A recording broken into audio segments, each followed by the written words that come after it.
Hello viewers, এক্সেলের IT নতুন video টিউটোরিয়ালে আমি সাইকুল ইসলাম আপনাদের সবাইকে স্বাগতম জানাচ্ছি।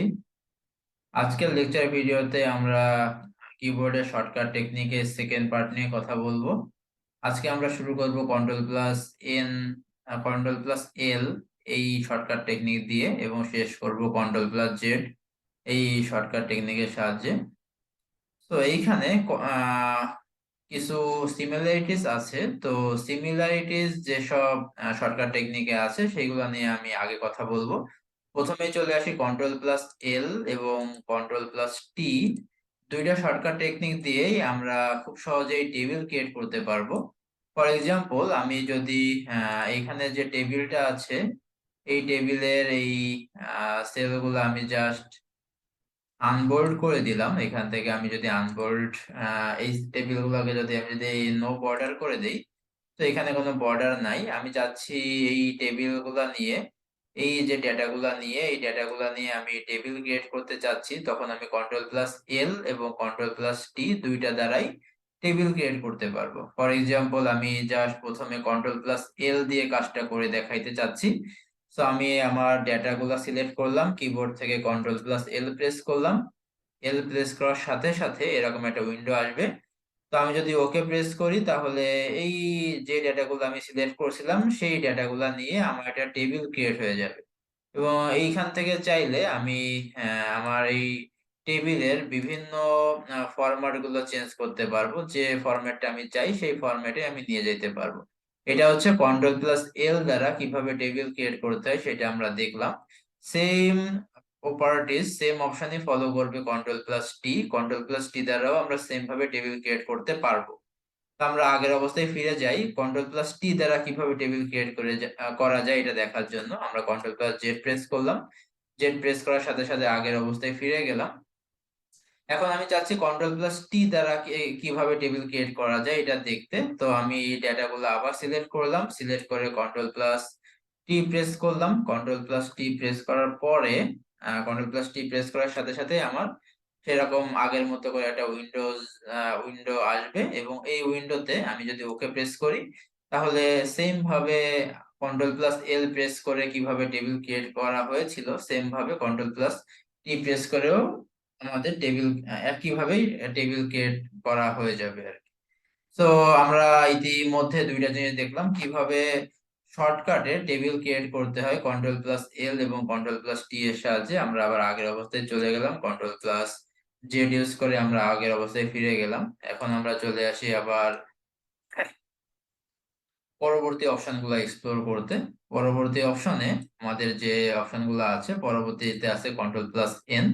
কন্ট্রোল প্লাস এন দ্বারা হচ্ছে আমরা যদি নতুন কোনো এক্সেল শিট ওপেন করতে চাই, আমরা যদি নতুন কোনো এক্সেল শিট ক্রিয়েট করতে চাই, just control plus N use করলে এই কাজটা করতে পারবো না। সরি, এক্সেল শিট না, এটা বেসিক্যালি হচ্ছে নতুন কোনো এক্সেল ফাইল। এটা আমার এক্সেলের নাম হচ্ছে এটা আমার একটা এক্সেল ফাইল। আমি যদি নতুন একটা এক্সেল ফাইল ক্রিয়েট করতে চাই, জাস্ট কিবোর্ড থেকে কন্ট্রোল প্লাস এন প্রেস করলে এই কাজটা করা যাবে। আমি জাস্ট কিবোর্ড থেকে কন্ট্রোল প্লাস এন প্রেস করলাম। কন্ট্রোল প্লাস এন প্রেস করার সাথে সাথে দেখেন আমার এরকম নতুন একটা এক্সেল ফাইল কিন্তু ক্রিয়েট হয়ে গেছে। তো এরকম আপনি যতগুলা নতুন এক্সেল ফাইল ক্রিয়েট করতে চাবেন ততবার কন্ট্রোল প্লাস এন প্রেস করতে হবে। তো আমি নতুন যে এক্সেল ফাইলটা ওপেন করছি এটা আমি কেটে দিলাম। আমি পুরান এক্সেল ফাইলটাতে আবার ফিরে গেলাম। সো আমরা কন্ট্রোল প্লাস এন দ্বারা কিভাবে নতুন এক্সেল ফাইল ক্রিয়েট করতে হয় বা ওয়ার্কবুক ক্রিয়েট করতে হয় সেটা আমরা শিখে ফেললাম। ইতিমধ্যে আমরা শিখলাম control plus L, control plus N এবং কন্ট্রোল প্লাস টি দ্বারা কিভাবে শর্টকাটে এক্সেলে কাজ করতে হয় সেটা আমরা দেখছি। এখন আমরা চলে আসবো কন্ট্রোল প্লাস ও। কন্ট্রোল প্লাস ও হচ্ছে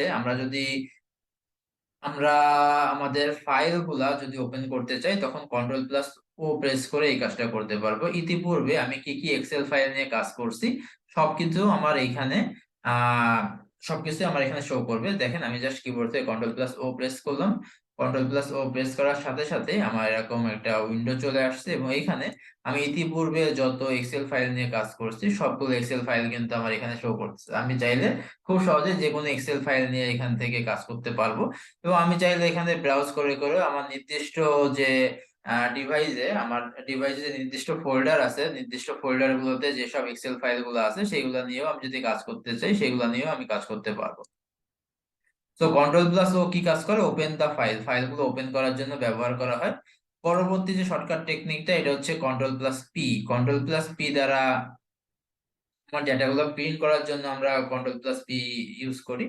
সো আমি যদি কিবোর্ড থেকে কন্ট্রোল প্লাস পি প্রেস করি, কন্ট্রোল প্লাস পি প্রেস করার সাথে সাথে আমার যে এক্সেল শিটটা আছে, এক্সেল শিটটা জাস্ট প্রিন্টের জন্য তৈরি হয়ে যাবে। এখন আমার যদি প্রিন্টারে কানেকশন থাকে, আমি জাস্ট এখানে প্রিন্টে ক্লিক করলে যতগুলা কপি তৈরি করতে চাই ততগুলা কপি আমি এখানে তৈরি করতে পারবো। এখানে আরো কিছু প্রপার্টিজ আছে প্রিন্টারের, এবং সেই প্রপার্টি গুলা আমি যেরকম চাচ্ছি সেই অনুযায়ী সিলেক্ট করে দিলে আমার এই ডেটা গুলা প্রিন্ট হয়ে যাবে। তো কিবোর্ড থেকে কন্ট্রোল প্লাস পি হচ্ছে প্রিন্টের শর্টকাট টেকনিক, এটা আমরা দেখলাম। দেন চলে আসি কন্ট্রোল প্লাস আর। কন্ট্রোল প্লাস আর মানে হচ্ছে রাইট ফিল, মানে এইখানে যে ডেটা গুলো আছে, ফর এক্সাম্পল এপ্রিল মাসে যে ডেটা গুলো আছে, আমি চাচ্ছি সেই ডেটাই তার পরবর্তী যে ঘর, এইখানে তার রাইটে যে ঘরটা আছে এই ঘরে সেই ডেটা গুলো আসুক, এটাকে বলা হচ্ছে রাইট ফিল। এবং কন্ট্রোল প্লাস আর দ্বারা এই কাজটা খুব অনায়াসে করা যায়। আমি যদি আমার এই ডেটা গুলো সিলেক্ট করি, এই ফাঁকা স্থানগুলো সিলেক্ট করার পরে যদি জাস্ট কন্ট্রোল প্লাস আর প্রেস করি, তাহলে এইখানে যে ডেটাগুলো আছে সেই ডেটাগুলো আমার কিন্তু এখানে দেখা যাবে। তো আমি জাস্ট কন্ট্রোল প্লাস আর প্রেস করলাম, আর প্রেস করার সাথে সাথে কি হইলো, যে বাম পাশে যে ডেটাগুলো ছিল সেই ডেটাগুলো কিন্তু আমার ডান পাশে চলে আসছে। তো এইভাবে কন্ট্রোল প্লাস আর দ্বারা আমরা রাইট ফিলের কাজটা করে ফেলতে পারি। আমি কন্ট্রোল প্লাস জে প্রেস করে আবার আগের অবস্থায় ফিরে গেলাম। নেক্সট চলে আসি control plus S. Control plus S হচ্ছে ডেটা সেভ করার জন্য আমরা এটা ব্যবহার করে থাকি। আমরা এক্সেলে বা যে কোনো জায়গায় কোনো ডেটা যদি এডিট করি, এডিট করার পরে আমরা যদি সেভ না করি তাহলে ওই ডেটাগুলো হারায় যায়। সো যেহেতু আমি যে ডেটাগুলা নিয়ে কাজ করতেছি সেই ডেটাগুলো যাতে হারায় না যায়, এই জন্য আমরা ডেটাগুলোকে সেভ করে রাখার প্রয়োজন হয়ে পড়ে। এবং কন্ট্রোল প্লাস এস দ্বারা এই কাজটা অনায়াসে করা যায়। আমি যে ডেটাগুলো নিয়ে কাজ করছি জাস্ট সেই ডেটাগুলো আমি কন্ট্রোল প্লাস এ দ্বারা সিলেক্ট করলাম। সিলেক্ট করে just control plus S press করলে আমার ওই ডেটাগুলো অলরেডি সেভ হয়ে গেল আর কি। সো পরবর্তীতে আমি যদি নতুন ভাবে আবার কোনো ডেটা এডিট করি, পরবর্তীতে আবার নতুন ভাবে সেভ করার প্রয়োজন হয়ে পড়বে। So control plus S basically save করার জন্য ব্যবহার করা হয়। দেন চলে আসে control plus U. Control plus U দ্বারা ডেটা আন্ডারলাইন করার ক্ষেত্রে আমরা এটাকে ব্যবহার করি। ফর এক্সাম্পল আমি এখান থেকে এই চারটা ডেটা সিলেক্ট করলাম, সিলেক্ট করে আমি যদি কন্ট্রোল প্লাস ইউ প্রেস করি তাহলে এই চারটা ডেটার নিচে একটা করে আন্ডারলাইন চলে আসবে। দেখেন আমি just control plus U press করলাম, কন্ট্রোল প্লাস ইউ প্রেস করার সাথে সাথে চারটা ডেটার নিচে একটা করে আন্ডারলাইন চলে আসছে। সো এটাকে যদি আমি রিমুভ করতে চাই, আবার আমি কন্ট্রোল প্লাস ইউ প্রেস করব, অথবা আমি কন্ট্রোল প্লাস জেড প্রেস করে আগের অবস্থায় ফিরে যেতে পারি। সো আমি কন্ট্রোল প্লাস ইউ প্রেস করলাম, ইউ প্রেস করার সাথে সাথে আমার ডেটাগুলোকে আবার আন্ডারলাইন হয়ে গেল আর কি। তো এটা আমরা শিখলাম। নেক্সট চলে আসি কন্ট্রোল প্লাস ভি এবং কন্ট্রোল প্লাস এক্স, এইটা নিয়ে কথা বলতে। তো প্রথমে চলে আসি control plus x. Control plus x হচ্ছে আমি যদি আমার কোনো একটা ডেটা কাট করে অন্য একটা পজিশনে নিতে চাই, তো কাট করার জন্য যে শর্টকাট টেকনিক সেটা হচ্ছে control plus x. For example আমি এইখান থেকে এই 6টা ডেটা সিলেক্ট করলাম, সিলেক্ট করে আমি চাচ্ছি এই ডেটাগুলো কাট করে অন্য একটা পজিশনে নিয়ে যাইতে। আমি এই 6টা সিলেক্ট করলাম, সিলেক্ট করে কন্ট্রোল প্লাস এক্স এ প্রেস করলাম। সো ডেটাগুলো কাট হয়ে গেছে। সো কাট করার জন্য শর্টকাট টেকনিক হচ্ছে কন্ট্রোল প্লাস এক্স। এখন এই ডেটাগুলো যেখানে রাখতে যাচ্ছি, এই রাখার জন্য যে শর্টকাট টেকনিক এটাকে বলা হয় হচ্ছে পেস্ট করা। এবং রাখার জন্য আমাকে একটা ঘর অবশ্যই সিলেক্ট করতে হবে, আমি এই ঘরটা সিলেক্ট করলাম।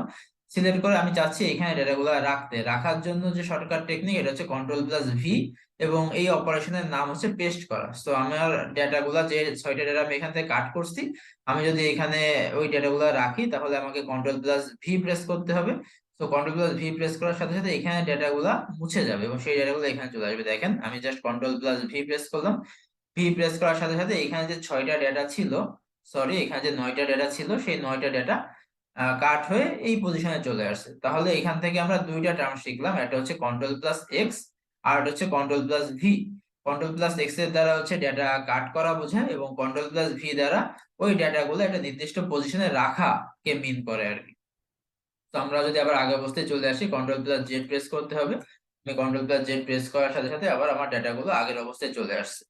তো এটা আমরা দেখলাম।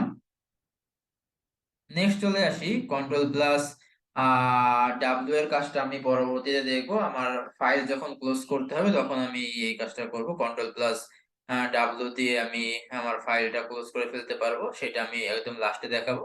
এখন চলে আসি হচ্ছে control plus Y. Control plus Y দ্বারা হচ্ছে রিপিট দ্য লাস্ট কমান্ড বা রিডু করা। আর কন্ট্রোল প্লাস জেড মানে হচ্ছে আনডু করা। মানে আমি যদি আবার পূর্বের অবস্থায়, কন্ট্রোল প্লাস জেড মানে হচ্ছে আমি যে কাজটা করেছি, আমি যদি আগে যে অবস্থায় ছিলাম ওই অবস্থায় যদি আবার ফিরে যাইতে চাই, এটাকে বলা হয় আনডু করা। এবং যার শর্টকাট টেকনিক হচ্ছে কন্ট্রোল প্লাস জেড। এটা আমি ইতিপূর্বে বলেছি। এবং একটু আগে আমি যে কাজটা করছি এই কাজটা যদি আমি আবার পুনরায় করতে চাই, এটাকে বলা হচ্ছে রিপিট দ্য লাস্ট কমান্ড বা রিডু করা। ফর এক্সাম্পল, আমি চাচ্ছি এই চায়না লেখাটা এখান থেকে মুভ করে এখানে নিয়ে যাইতে। তো আমি জাস্ট এই চায়না ঘরটা সিলেক্ট করলাম, সিলেক্ট করে এখানে যখন মুভ সাইন আসছে, আমি জাস্ট এই ডেটাটা ধরে জাস্ট এখানে নিয়ে গেলাম। তো চায়না যে লেখাটা ছিল এটা এখান থেকে মুভ হয়ে এখানে চলে আসছে আর কি। তো আমি যদি আবার আগের অবস্থায় ফিরে যাইতে চাই, মানে এই চায়নাটা যেখানে ছিল ওইখানে চলে যাইতে চাই, এটাকে বলা হয় হচ্ছে আনডু করা। এবং কিবোর্ড থেকে শর্টকাট টেকনিক হচ্ছে কন্ট্রোল প্লাস জেড প্রেস করে আমি এই কাজটা করতে পারবো। তো আমি জাস্ট কিবোর্ড থেকে কন্ট্রোল প্লাস জেড প্রেস করলাম। তো দেখেন কন্ট্রোল প্লাস জেড প্রেস করার সাথে সাথে এখানে যে ডেটাটা আমি নিয়ে আসছিলাম সেই ডেটাটা কিন্তু আবার আগের পজিশনে চলে আসছে। এটাকে বলা হচ্ছে আনডু করা, কন্ট্রোল প্লাস জেড। আবার অনেক সময় আমার মনে হইতে পারে না, একটু আগে আমি যে কাজটা করছিলাম যে চাইনা ডেটাটা আমি এখান থেকে মুভ করে এখানে নিয়ে আসলাম, তো ওই কাজটা আমার ঠিক ছিল। তার মানে ওই কাজটা আমি পুনরায় আরেকবার করতে চাচ্ছি, একই কাজ যে কাজটা আমি একটু আগে করেছিলাম এই কাজটা আমি পুনরায় আরেকবার করতে চাচ্ছি। এটাকে বলা হচ্ছে রিডু করা বা রিপিট দ্য লাস্ট কমান্ড। এবং এটার জন্য শর্টকাট টেকনিক হচ্ছে কন্ট্রোল প্লাস ওয়াই। তো আমি যদি কন্ট্রোল প্লাস ওয়াই এখন প্রেস করি, এই ডেটাটা আমি মুভ করে আবার যেখানে নিয়ে আসলাম সেখানেই চলে আসবে। দেখুন আমি just control plus Y press করলাম, ওয়াই প্রেস করার সাথে সাথে একটু আগে আমি এই ডেটাটা এখান থেকে মুভ করে যে পজিশনে নিয়ে আসলাম সেই পজিশনে কিন্তু আবার চলে আসছে। এইভাবে আমরা কন্ট্রোল প্লাস ওয়াই প্রেস করে আমাদের একটু আগে যে কাজটা করছিলাম ওই কাজে আবার ফিরে আসতে পারি। এটাকে বলা হবে হচ্ছে রিডু করা। তো রিডু এবং আনডু এর যে প্রপার্টিস এটা আমরা খুব ভালোভাবে আয়ত্ত করে ফেললাম আই হোপ। এখন আমরা যে অপশনটা দেখবো এটা হচ্ছে control plus W. Control plus W দ্বারা হচ্ছে কোনো একটা এক্সেল শিটটাকে ক্লোজ করতে হয়। আমি যদি কন্ট্রোল প্লাস ডাব্লু প্রেস করি তাহলে এই এক্সেল শিটটা আসলে ক্লোজ হয়ে যাবে। আমি জাস্ট কিবোর্ড থেকে কন্ট্রোল প্লাস ডাব্লু প্রেস করলাম।